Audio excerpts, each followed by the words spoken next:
नचिकेतसे च।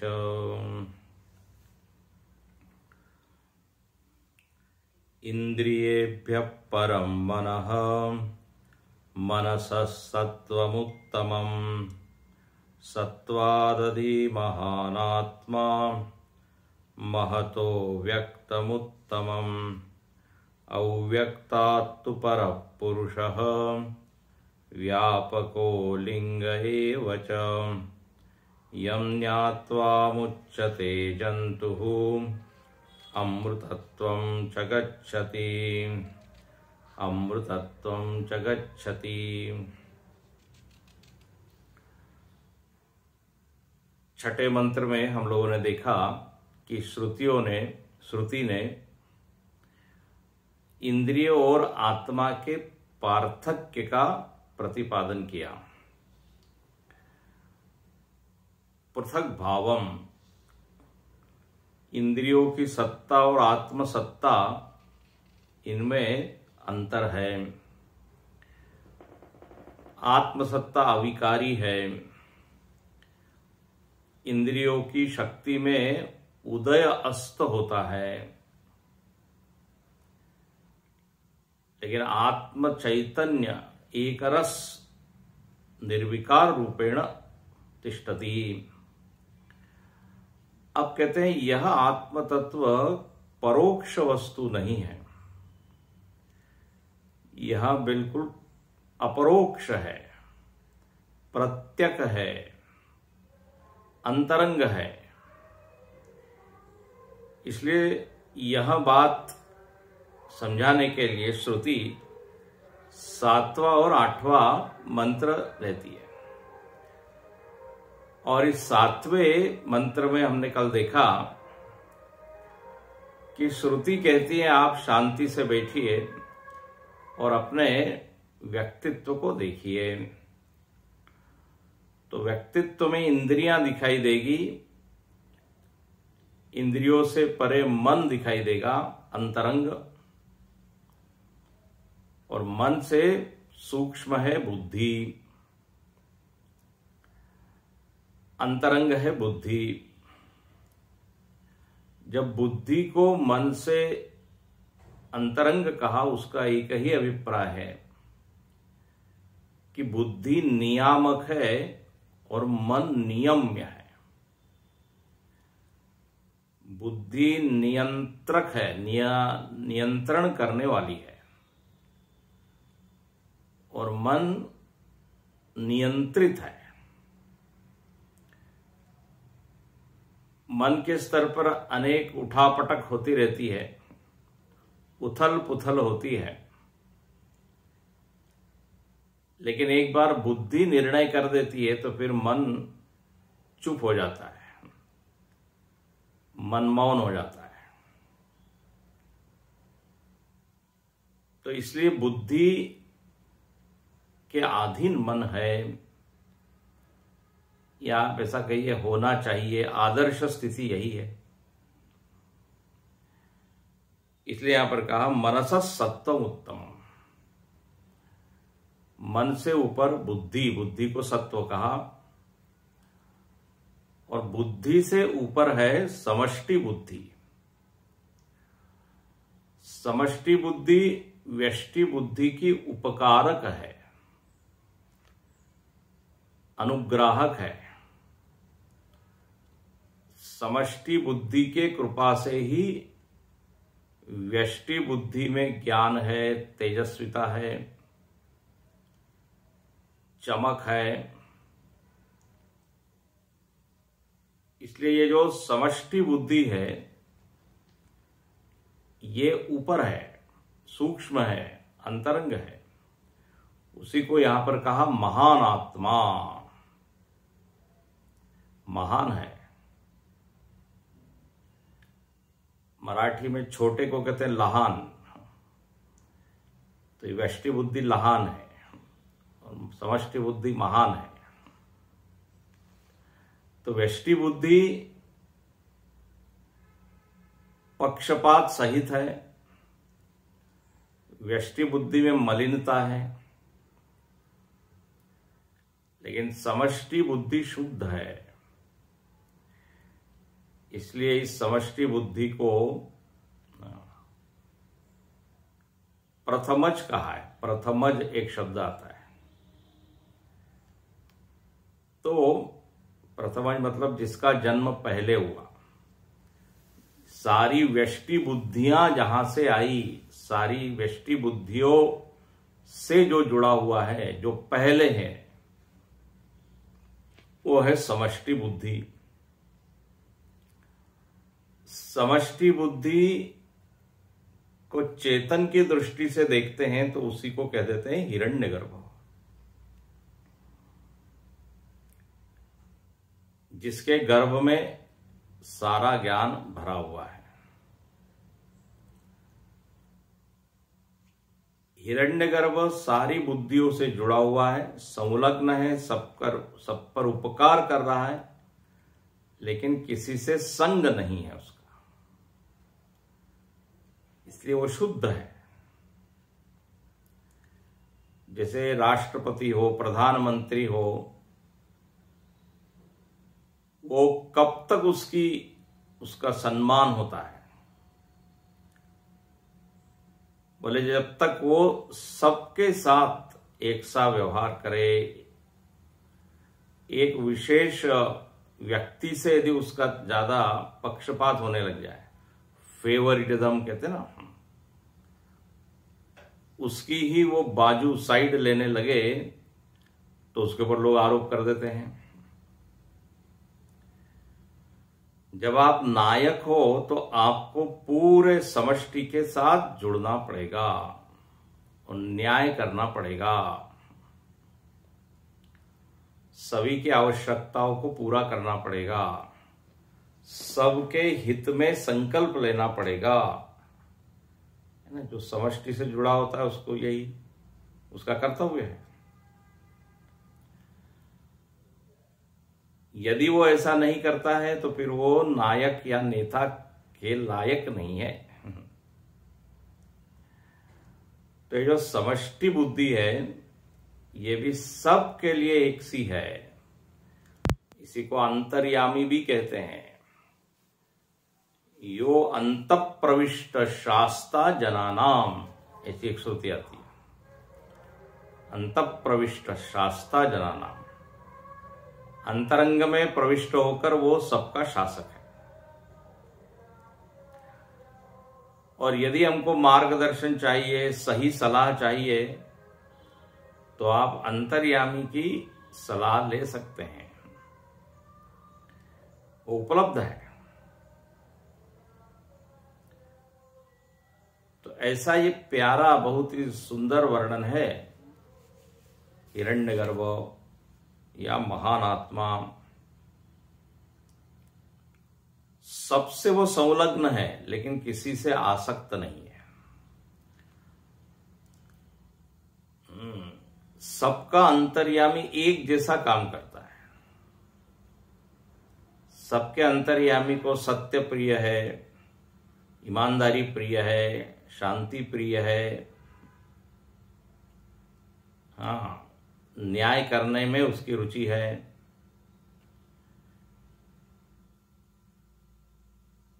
तो ये अंतर्यामी या महान आत्मा सबसे ऊपर, मतलब व्यष्टि बुद्धि से ऊपर।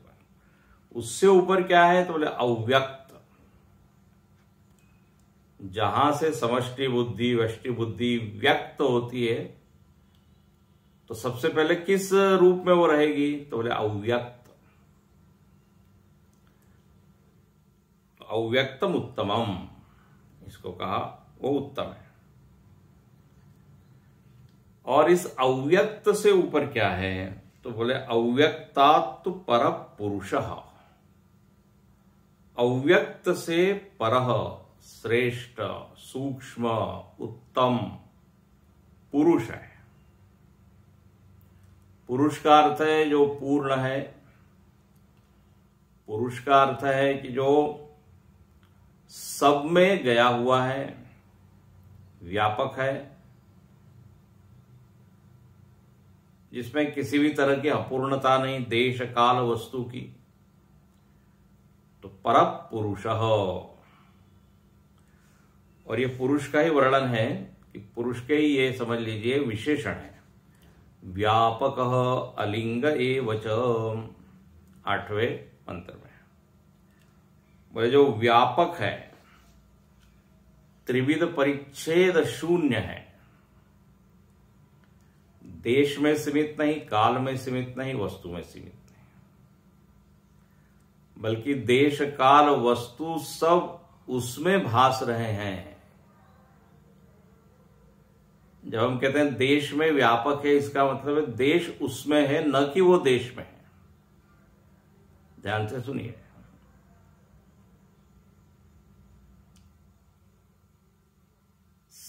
रस्सी में सर्प दिख रहा है ना, सर्प में रस्सी थोड़ी है, रस्सी पर सर्प दिख रहा है। ऐसे ही पुरुष पर ये देश, आकाश, स्पेस जिसको कहते हैं वो दिख रहा है। स्पेस का आधार है पुरुष, काल का आधार है पुरुष, इसलिए पुरुष को कहते हैं कालातीत। काल में व्यापक है, ये एक ढंग से कहने की बात हुई कि जो कल भी था, आज भी है, कल भी रहेगा। लेकिन उसको और अच्छे से बोलने में बोलेंगे कैसा? तो बोले काल का भी जो अधिष्ठान है, काल को सत्ता देने वाला ये आत्मा है, पुरुष है। इसलिए माया कल्पित देश काल कलना वैचित्र चित्रीकृतम, ये देश काल जो है माया कल्पित है। ये माया कहाँ है? तो बोले ये आत्मदेव पर है। माया की अपनी कोई सत्ता नहीं, इसलिए देश काल की अपनी कोई सत्ता नहीं, सत्ता उसने उधार ली है। तो व्यापक, इसलिए भाष्यकार देखिए व्यापक शब्द का अर्थ क्या करते हैं। सबसे अंतिम पंक्ति भाष्य की देखिए 119 पृष्ठ पर, व्यापकस्य अपि आकाशादेः सर्वस्य कारणत्वात्। ये उसको व्यापक क्यों कहा? क्योंकि वो आकाश आदि का भी कारण है। कारणत्वात्, हेतु क्या दिया? कारण। कारण होने के कारण व्यापक है। ये तो स्टेटमेंट हुआ ना, पुरुष व्यापक है। अब कोई पूछेगा क्यों व्यापक है, तर्क क्या है? तो बोले क्योंकि आकाश आदि का कारण है, ये हेतु हुआ।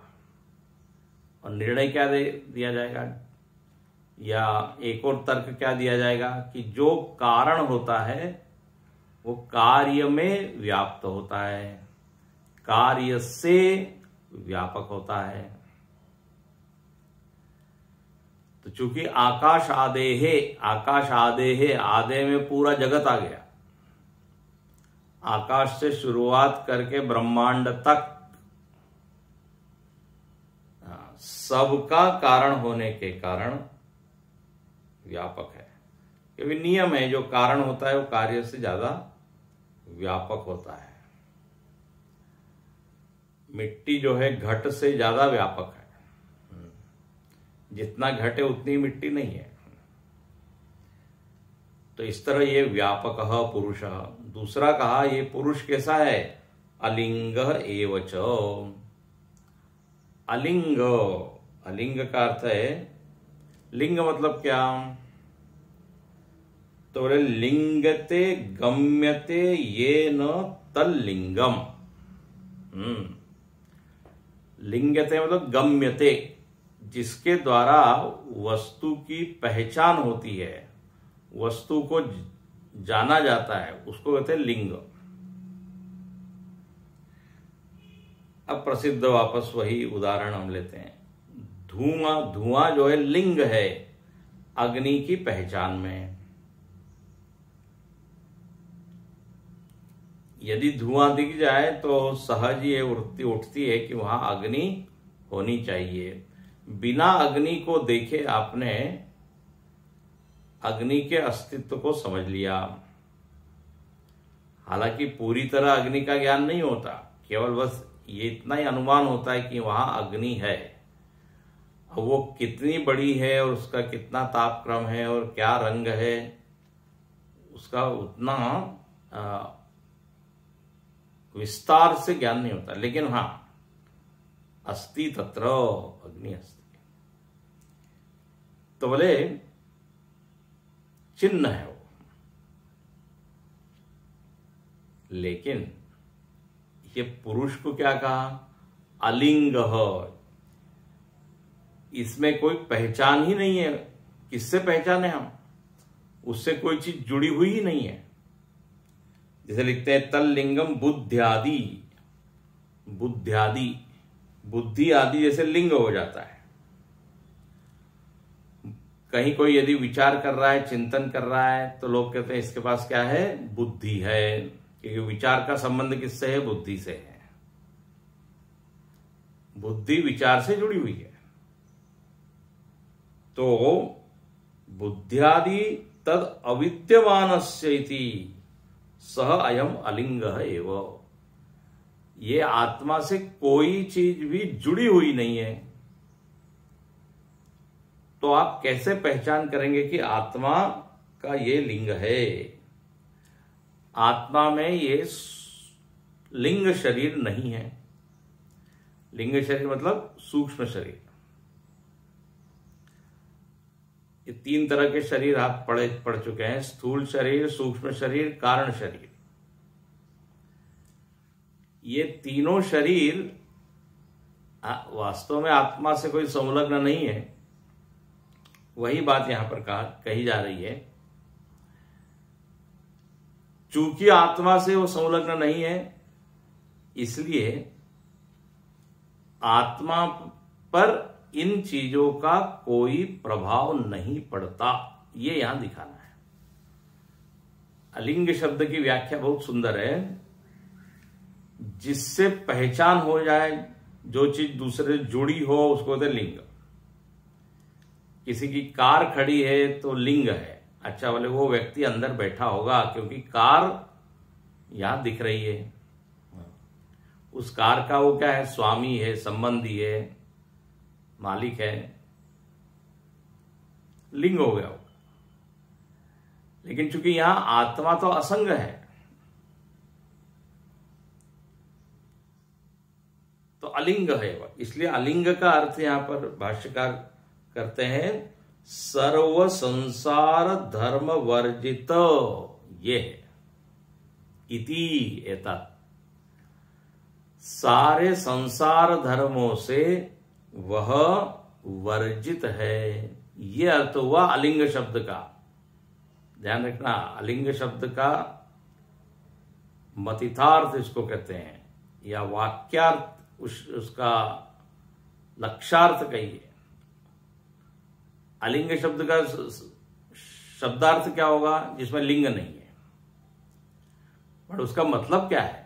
उसका मतलब सीधा सीधा ये है कि लिंग शरीर के गुण धर्मों से वो अलिप्त है, अप्रभावित है, असंग है। सर्व संसार धर्म वर्जित। देखो, जहां आप किसी से जुड़ जाएं तो आप उससे प्रभावित हुए बिना नहीं रहते। घर से मैं जुड़ा हूं तो घर में यदि खटपट कुछ हो रही है, घर में यदि वाद विवाद हो रहा है, तो उसका प्रभाव हमारे पर होगा कि नहीं? घर के जो मेंबर हैं, चूंकि वो मेरे हैं, मैं उनसे जुड़ा हुआ हूं, तो उनके मनोभावों का प्रभाव हम पर होगा। हम परिवार धर्म वर्जित कैसे रह पाएंगे? ऐसे ही जिस घर में रह रहे हैं, वो घर में यदि कुछ टूट गया, कुछ लीकेज हो रहा है, कुछ दीवार गिर गई, तो अरे हमको दुख होगा। क्यों? क्योंकि हम उससे जुड़े हुए हैं। पड़ोसी का गिर जाए तो कोई बात नहीं, क्योंकि हम बिल्कुल उससे वर्जित हैं। पड़ोसी धर्म वर्जिता। उसमें ममता नहीं है, आसक्ति नहीं है, असंबंधित है। तो वही बात यहां पर की गई, अलिंग है वह। आत्मा को पता भी नहीं है कि सूक्ष्म शरीर और स्थूल शरीर है। जैसे सूर्य को पता ही नहीं है दिन रात है और लोग हमसे प्रभावित हो रहे हैं, वो अपना चमक रहा है, जो भी सामने आ रहा है उसको प्रकाशित कर रहा है। तो आत्मदेव के ऊपर ये सब चीजें अध्यस्त है, आरोपित है। और याद रखना, आरोपित चीज से अधिष्ठान बिल्कुल भी प्रभावित नहीं होता।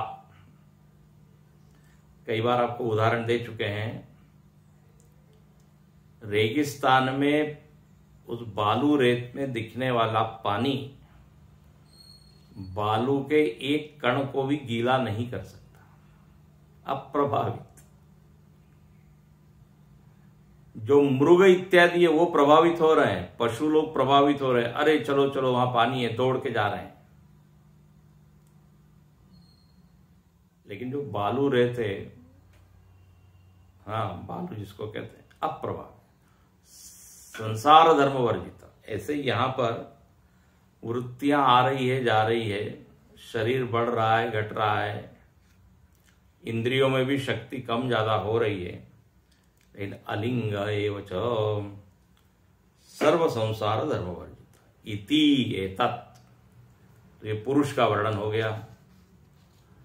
अव्यक्त से परे, अव्यक्त को भी जो आधार दे रहा है, कहां पे सारा जगत लीन होता है, तो वो जो अंतिम आश्रय स्थल है वो क्या है? चैतन्य।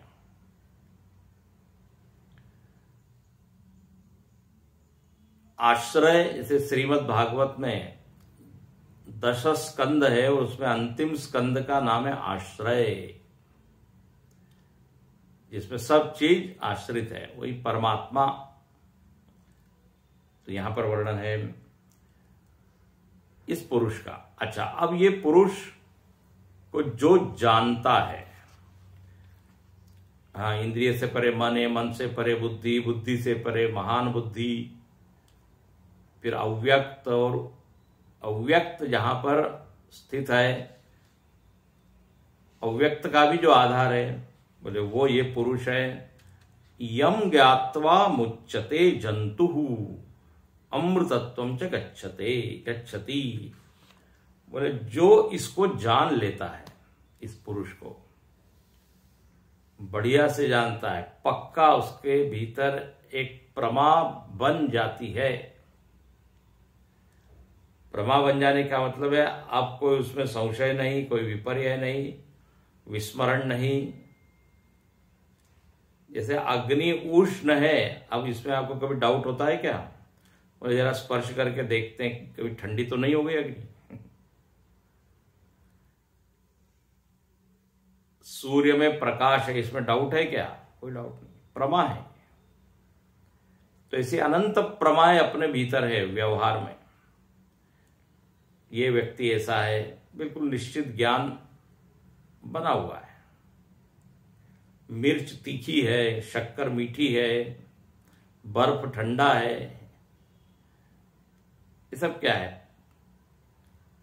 अपने भीतर ये सब प्रमा है। ऐसे ही स्वयं के बारे में क्या निश्चय हो जाए कि हम पुरुष हम। ओहो, अच्छा, बोले अब ये प्रमा उत्पन्न होती कैसी है?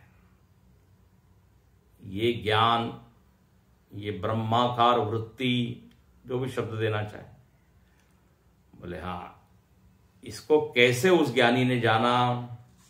तो बोले ज्ञात्वा शब्द के आगे लिखा है आचार्यतः शास्त्रतः, ये अंडरलाइन कर लीजिए। बोले इसका ज्ञान आचार्य और शास्त्र दोनों से होता है।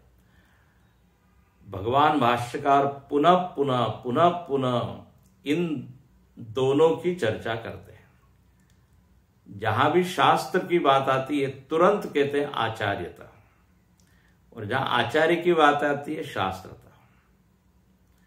ये दोनों का बढ़िया कॉम्बिनेशन है, मिश्रण है।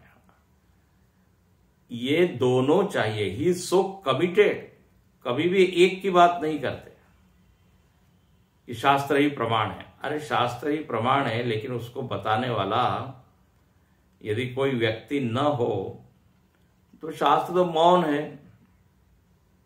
वो तो शब्द है केवल।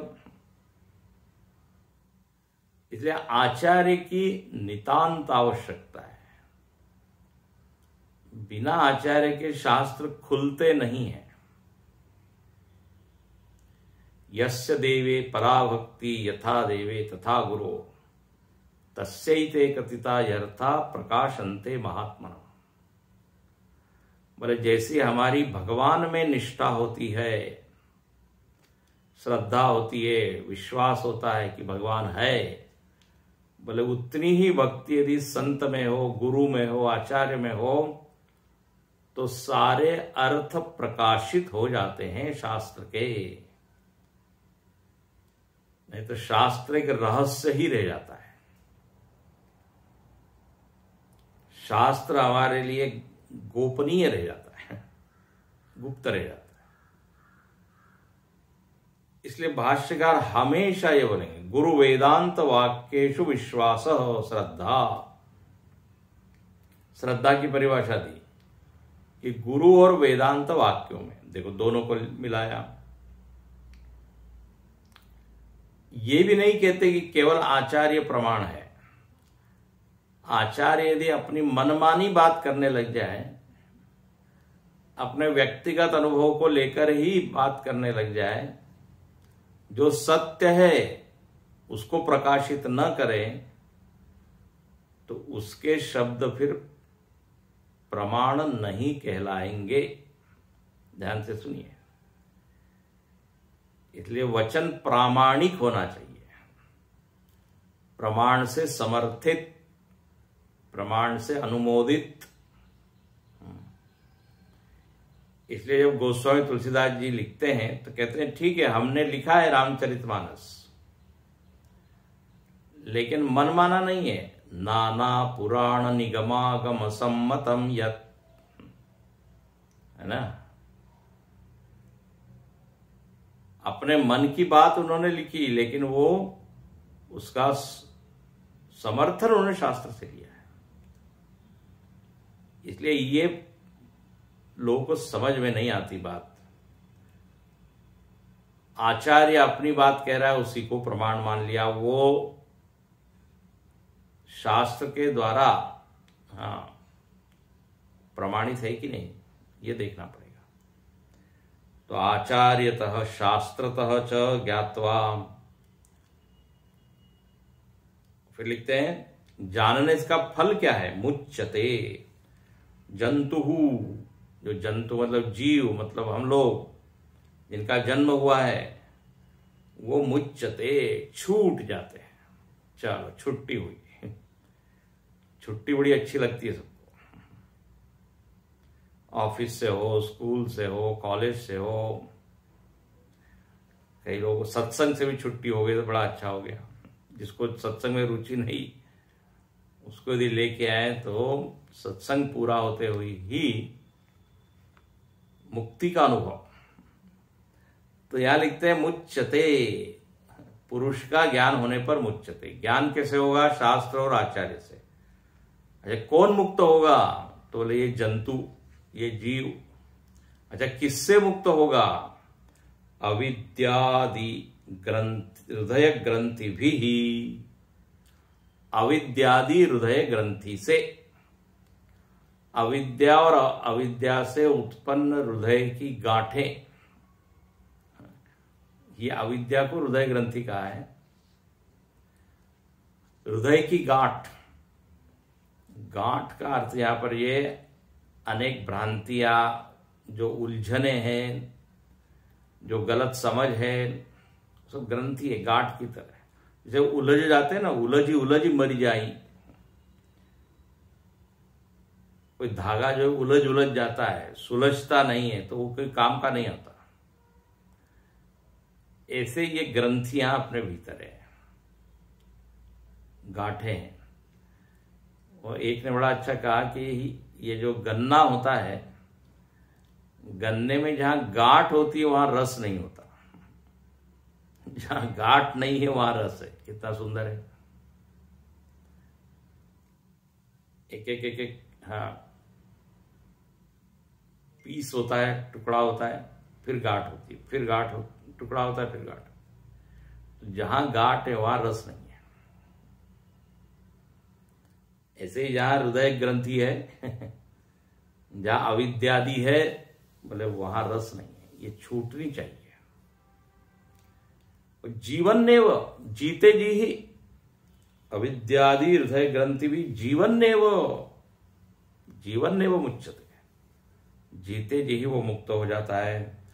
और पतिते अपि शरीरे, और शरीर पात के बाद, शरीर गिरने के बाद अमृतत्वम च गच्छति, वो अमृत को प्राप्त हो जाता है। मतलब जीते जी अमृत को प्राप्त हो गया है, तो मरने के बाद तो अमृत है ही, ऐसा अर्थ है। जीते जी उसने आत्मामृत का रसास्वाद कर लिया, तो मरने के बाद वो क्यों बंधन में आएगा। अमृतत्वम ही विंदते, तो ये फलश्रुति हो गई इस ज्ञान की, अमृत को प्राप्त हो जाता है। सह अलिंग पर अव्यक्तात् पुरुष इति पूर्वेणैव संबंध। ये जो अलिंग है, अलिंग पुरुष, उसका पूर्व से संबंध है। मतलब क्या कि किसको जानकर व्यक्ति मुक्त होता है, तो बोले इस अव्यक्त से ऊपर जो पुरुष है उसको जानकर मुक्त होता है। ये अर्थ ले लेना चाहिए। पिछले वाक्य से, ऊपर के वाक्य से इसको जोड़ लेना चाहिए, नहीं तो कोई केवल नीचे का वाक्य पढ़ेगा कि यम ज्ञात्वा मुच्यते जंतु अमृतत्वम च गच्छति, तो किम ज्ञात्वा, जिसको जानकर। तो किसको जानकर, तो बोले जो ऊपर बताया, अलिंग जो है, जो पुरुष है, जो व्यापक है, उसको जानकर। अच्छा, अब यहां कहते हैं भाष्यकार, कथम तरहि अलिंगस्य दर्शनम उपपद्यते। बोले अभी अभी आपने बताया कि उसका कोई चिन्ह ही नहीं है, अलिंग है, तो अलिंग का दर्शन कैसे होता है, अलिंग का ज्ञान कैसे होता है। तो बोले इसको हम बताते हैं, इसको जानने का तरीका क्या है, किस तरह से आत्मज्ञान होता है, किस तरह से हम आत्मा की पहचान करें। धुआं है तो अग्नि की पहचान तो हो जाती है, क्योंकि वहां तो लिंग है। अब यहां कोई लिंग नहीं है आप कह रहे हैं, तो कैसे समझे उसको। तो बोले ये जो हम आपको आगे लक्षण बता रहे हैं, वो यदि घट जाए तो समझ लीजिए वो आत्मा है। ये बड़ा सूक्ष्म मंत्र है, अगला पढ़ते हैं इसको। न संदृशे तिष्ठति रूपमस्य, न चक्षुषा पश्यति कश्चनैनं, हृदा मनीषा मनसा विकृप्तो, य एतद्विदु अमृतास्ते भवन्ति। न संदृशे तिष्ठति रूपमस्य, न चक्षुषा पश्यति कश्चनैनं, हृदा मनीषा मनसा विकृप्तः, य एतद्विदुरमृतास्ते भवन्ति। बोले न संदृशे तिष्ठति, न संदृशे तिष्ठति मतलब रूपमस्य, बोले इसका रूप कभी भी देखा नहीं जाता, कभी भी दृष्टि में ये इसका रूप आता नहीं। ये तो पहली बात यहां कह दी। मतलब यहां ये जो वाक्य ये बता रहा है कि आप किसी का दर्शन कर रहे हो और उस दर्शनीय वस्तु को ही आत्मा आप न समझ ले। पहला यहां निषेध कर दिया कि जो जो रूप है, जो दृष्टि में आ रहा है, वह आत्मा नहीं है। न संदृशे अस्य रूपम तिष्ठति, ये कभी भी दृश्य नहीं बनता। इसलिए दृग्दृश्य विवेक में पहले ही श्लोक में अंतिम वाक्य है, दृगेव न तु दृश्यते, दृग एव, द्रष्टा एव, ऑलवेज। अब हमको कोई दिव्य रूप दिख सकता है, उस दिव्य रूप के प्रति हमारी क्या भक्ति हो सकती है, आकर्षण हो सकता है, उसमें पवित्रता का अनुभव हमको हो सकता है, वो रूप प्रेरक भी हो सकता है, ऐसा होता है। लेकिन उसी को हम पुरुष न समझे, वो परमात्मा हमारी इच्छा और आग्रह और कामना के कारण एक विशिष्ट रूप लेके सामने आया, नो डाउट, इसमें कोई शंका नहीं। लेकिन वही उसका वास्तविक रूप है, ये मानना तो फिर श्रुति के विरुद्ध मानना हो जाएगा। बात समझ में आ रही है? ईश दर्शनम स्वात्म रूपतः, रमण महर्षि, भगवान रमण महर्षि उपदेश सार में कहते हैं, ईश दर्शन बोले असली ईश दर्शन क्या है? स्वात्म रूपतः, आत्मदर्शन एव ईश दर्शन। कोई दिव्य रूप आप देख सकते हैं, अनुष्ठान किया, जप तप किया, लोगों को दर्शन होता ही है, और उससे उसका जीवन भी बदल सकता है, इतनी प्रेरणा उसको मिलती है। नारद जी ने भगवान की एक झलक देखी, उसके पहले उन्होंने काफी जप किया, ध्यान किया, झलक देखी, बस उसके बाद तो नारद जी का जीवन ही बदल गया। बोले हमको बस वही वही वही चाहिए। और वो भगवान से कहते आप झलक दिखा के चले क्यों गए? बोले अभी थोड़ी आप में सांसारिक इच्छाएं इत्यादि है, उसको पहले शुद्ध कर दीजिए, तो फिर आप दिन रात हमारे साथ रहेंगे, या मैं आपके साथ रहूंगा। नित्य सन्निधि की अनुभूति आपको होगी। और अगले जन्म में नारद जी फिर ब्रह्मा जी के मानस पुत्र बने, फिर निरंतर नित्य निरंतर नारायण नारायण। अब उनको एक रूप नहीं चाहिए आंख में दिखने वाला। बोले अब हमको सही ज्ञान हो गया है कि वो कभी कहीं जाता ही नहीं, न क्वापि गच्छति, कहीं वो गया ही नहीं, नित्य है। तो यहां पर लिखते हैं कि उसको केवल एक व्यक्ति विशेष में मानना, रूप में ही उसको समझना, बोले एक तरह का समझना है, पूर्णता से समझने का नहीं है। तो न संदृशम तिष्ठते रूपमस्य, देखो आगे तुरंत लिख दिया, न चक्षुषा पश्यति कश्च नैनम, नेत्र से वो देखा नहीं जाता। तो जो देखा गया वो क्या था? बोले वो वही था, लेकिन वो उसका एक औपाधिक रूप था। क्या रूप था? औपाधिक, एक विशिष्ट उपाधि लेकर वो आपके सामने आया। नाम रूप दुई ईस उपाधि, ऐसा आता है। भगवान का एक विशिष्ट नाम है, विशिष्ट रूप है, ये उपाधि है। तो दर्शन होता नहीं है, ये इस दर्शन का खंडन नहीं है, लेकिन वही पारमार्थिक दर्शन नहीं है, ये श्रुति कहना चाहती है। तो बोले पारमार्थिक दर्शन कैसे होगा? वास्तविक अनुभव उसका कैसे होगा? तो ये अगली पंक्ति में लिखते हैं, हृदा मनीषा मनसा विकृप्तः। बोले वो रुधा, रुधा मतलब हृदयस्थ, हृदय में स्थित, हृदय में स्थित मनीषा के द्वारा। मनीषा का मतलब होता है एक विशिष्ट बुद्धि, हम अभी देखेंगे उसका। एक विशिष्ट प्रकार की बुद्धि से ही क्या है, उसका ज्ञान होता है, उसी से वो देखा जाता है।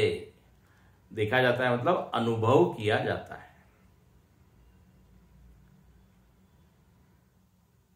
और मनसा अभिकृप्त, ऐसा मन जो अभिकृप्त नहीं है, सॉरी, मनसा अभिकृप्त, ऐसा मन जो अभिकृप्त है। मतलब क्या, अभिकृप्त का अर्थ हम देखेंगे, ऐसा मन जो बुद्धि से समर्थित निष्पत्ति में रस ले रहा है। बुद्धि ने जो कहा उसको मन स्वीकार कर रहा है। बहुत ही प्यारा अर्थ है, अभी देखेंगे इसको। मन विरोध नहीं कर रहा है निर्णय का या निष्पत्ति का। तो ऐसा मन जो बुद्धि से जुड़ा हुआ है, बुद्धि के अधीन है। बुद्धि ने जो निर्णय दिया कि आत्मा ऐसा है, मन बिल्कुल कहता है बिल्कुल सही है, और उसमें उसको रस आ रहा है।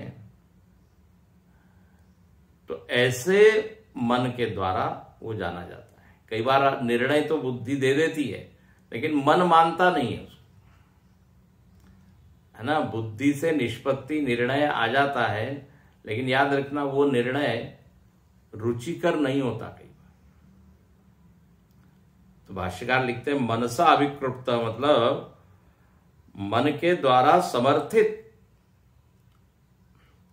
मन के द्वारा अनुमोदित। हाँ, बुद्धि ने निर्णय दिया आप सच्चिदानंद हो, और मन को ये भा गया, तो बोले ऐसे मन से आपको आत्मा का ज्ञान होता है। देखो इसका एक उदाहरण देता हूं। भरत जी को सब लोगों ने कहा आपको अयोध्या का राज्य स्वीकार करना चाहिए, सिंहासन पर बैठना चाहिए। तदपि होत परितोषण जी के, भरत जी कहते हैं आप लोगों का निर्णय बिल्कुल ठीक है, धर्म से बिल्कुल समर्थित है, क्योंकि पिताजी ने कहा, माता की इच्छा है। तो जहां तक निर्णय या निष्कर्ष की बात है, निष्पत्ति की बात है, उसमें हमको शंका नहीं है। लेकिन फिर भी मेरा मन नहीं मान रहा है, यही है। मनसा अभिकृप्त नहीं है, मन से वो स्वीकार नहीं हो पा रहा है। तो ऐसा ही अभी हम और विस्तार से देखेंगे इसको।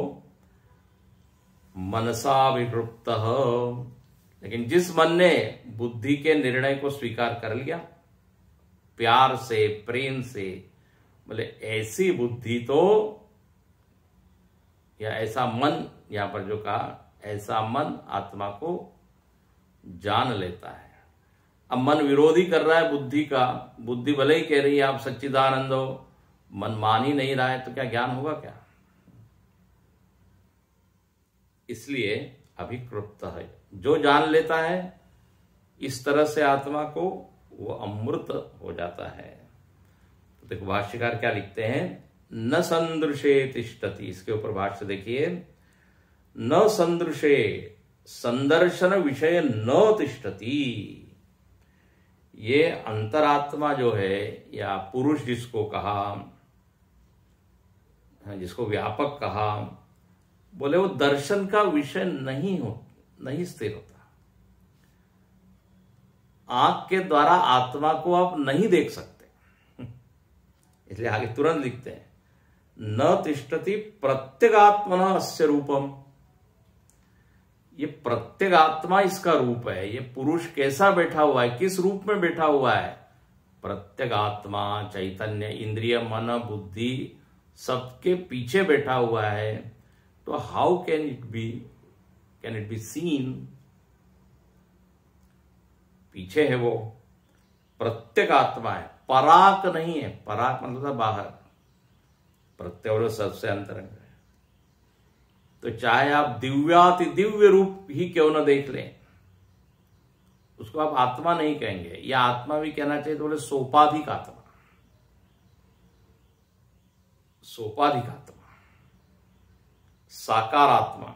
अब ये शब्द ठीक नहीं है लेकिन अब कहना पड़ेगा, सगुण आत्मा।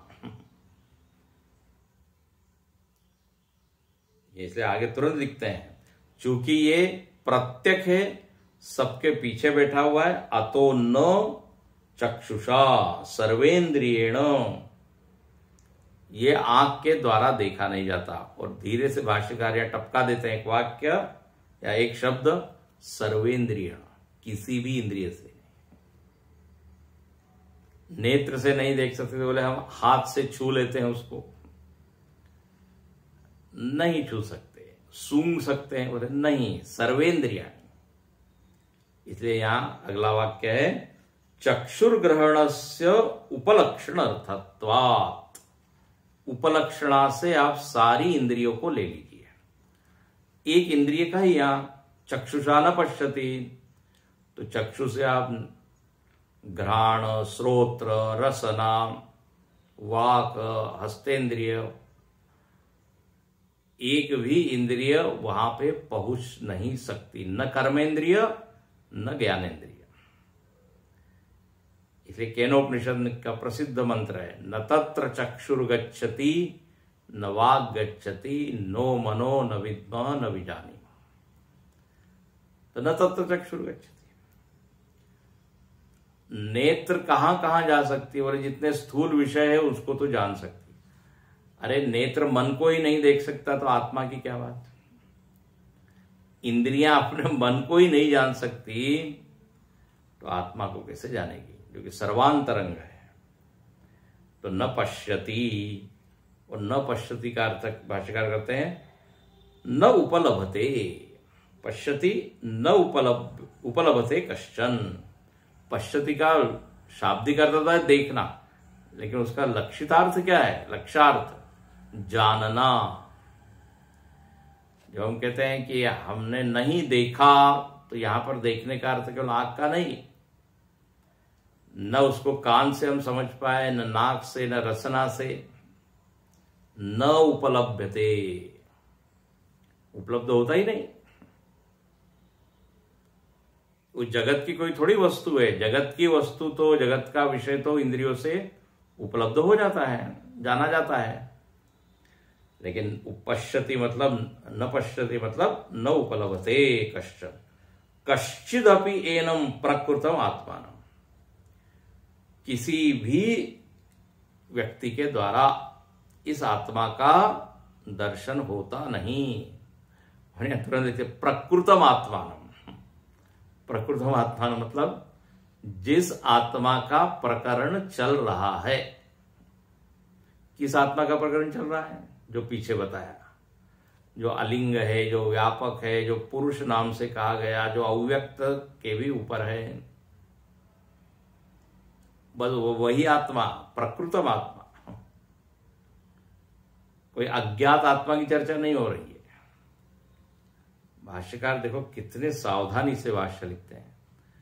तो बोले कौन सा आत्मा नहीं दिखता इंद्रिया से, अरे बोले जिसका वर्णन अभी पीछे हुआ वही, कोई नए आत्मा की बात नहीं कर रहे हैं। प्रकृतम that which is under discussion, प्रकृतम आत्मानम न उपलब्धते। अच्छा बोले आप न कह रहे हैं, और एक तरफ ये भी कह रहे हैं कि ज्ञानी लोग उसको जान लेते हैं और अमृत हो जाते हैं। अब ये आप तो डबल बात कर रहे हैं, जाना भी नहीं जा रहा है और फिर कह रहे हैं विदुहु जान लेते हैं। तो फिर यह तुरंत भाष्यकार लिखते हैं, कथम तरहि तम पश्येत, फिर वो कैसे जाना जाता है। न चक्षुषा पश्यति, न इंद्रियों के द्वारा न देखा जाता है, फिर कैसे जाना जाता है। तो बोले अब सुनाते हैं, ये बहुत प्रसिद्ध और बहुत ही सूक्ष्म बात अब यहां पर लिखी है। बोले वो तत्व जानने का तरीका है हृदयस्थ बुद्धि। इसलिए रुधा का अर्थ क्या किया? हृदस्थया बुद्धिया, हृदयस्थ बुद्धि। ओ बोले बुद्धि तो हमारे पास है, तब तो हम जान सकते हैं। यस, जान सकते हैं, लेकिन उस बुद्धि को ट्रेनिंग देना पड़ेगा विशेष रूप से। ऐसी कचरा बुद्धि कचरा बुद्धि, स्थूल बुद्धि, चंचल बुद्धि, विकृत बुद्धि, अशुद्ध बुद्धि, उससे नहीं जाना जाता। ओहो, बोले बढ़िया क्वालिटी की बुद्धि चाहिए। हर चीज में हम खूब क्वालिटी देखते हैं, बढ़िया क्वालिटी का खाना है ना, धान, चावल, आटा, सब्जी, अच्छी क्वालिटी की। तो यहां पर बुद्धि भी बेस्ट क्वालिटी की लगती है, उसी से के द्वारा जाना जा सकता है। अच्छा, बोले बताइए बेस्ट क्वालिटी की बुद्धि क्या है? तो अगला शब्द क्या है? मनीषा। मनीषा ये तृतीया विभक्ति है। मनीषा ये बुद्धि का नाम है। हाँ, बुद्धि के द्वारा, मनीषा का अर्थ है बुद्धि के द्वारा। बोले कौन से बुद्धि के द्वारा? ये मनिट शब्द की तृतीया है मनीषा।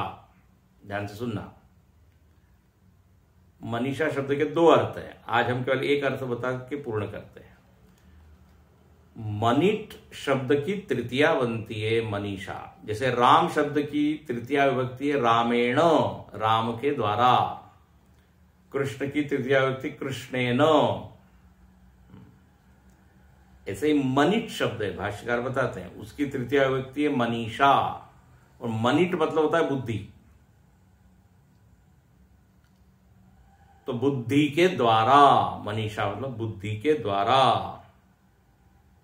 अच्छा, बोले कौन सी बुद्धि के द्वारा? तो ऐसी बुद्धि के द्वारा जिसका कि मन पर नियंत्रण है। हाँ, इसलिए हमने कहा विशिष्ट बुद्धि है। विशिष्ट बुद्धि के द्वारा ये जानी जाती है। और व्हाट इज द लक्षण ऑफ विशिष्ट बुद्धि? ऐसी बुद्धि जो मन के अधीन न हो, मन और इंद्रिय को अपने वश में रखे, ऐसी बुद्धि।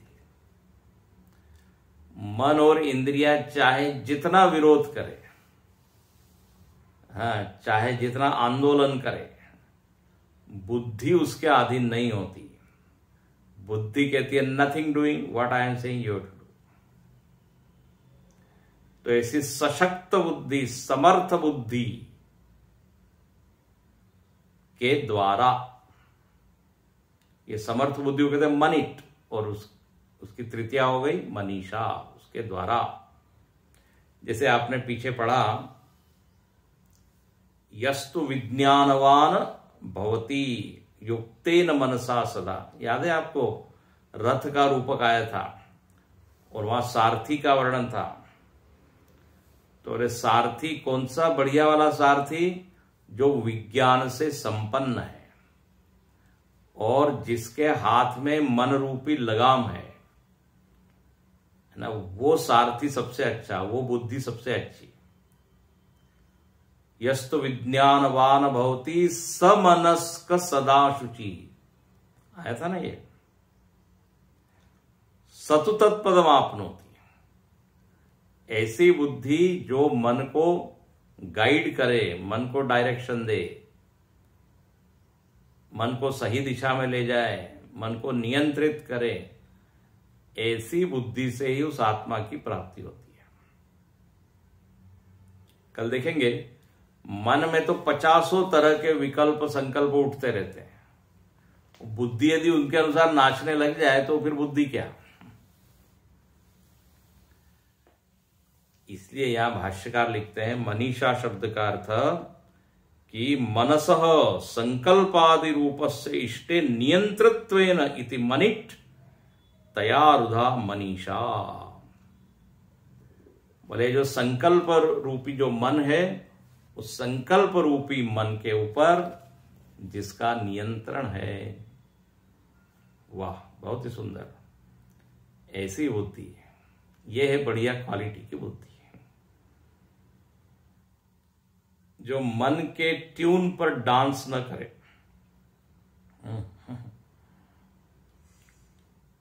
इसी को कहते, लिखा था दृश्यते तु अग्रया सूक्ष्मया बुद्धिया, सूक्ष्म बुद्धि उसी के द्वारा दृश्यते।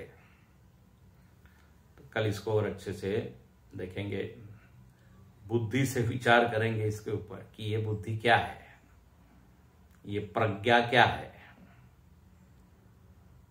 ओम पूर्णमद